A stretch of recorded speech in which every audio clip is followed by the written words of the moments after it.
Pro-hunting fraternity would say that they're keeping foxes down, they're doing farm as a service, foxes are vermin, they'll kill livestock and so on. I have a bit of a problem with that because in certain areas there are good hunting, what they would call places that are good hunting, and it's good galloping, jumping areas. And some of these areas really have no foxes or very, very few foxes.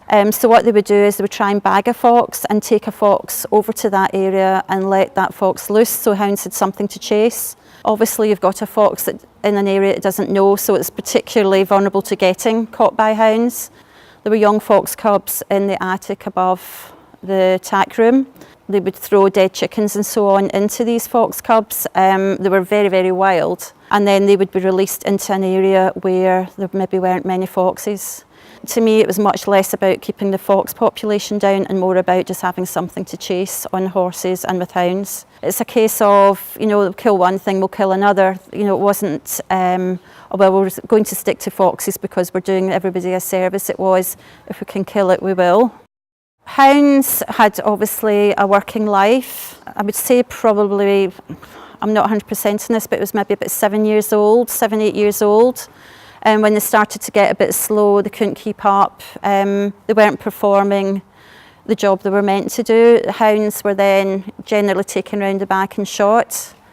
There was a knackery next door and hounds were taken round there, and then when they were shot they were just put in the skip. Also when they were breeding hound puppies, they would have 2 bitches in pup, and they would have a really well bred bitch, one that was, who hunted really well, and a bitch who maybe wasn't so good. And what they would do was take the pups from the bitch who wasn't so good and kill them by banging their heads off of a wall or something.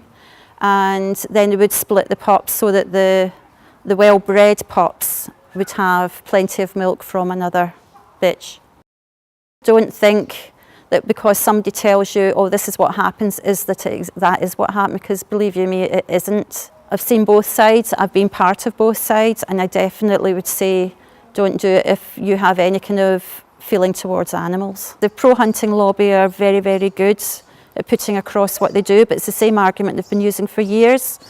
I think they've got to be able to back it up with figures, and they've got to be able to back it up with proof that what they are doing works in terms of what they say they're doing, rather than covering up just actually, well, we enjoy killing things and that's what we're going to do.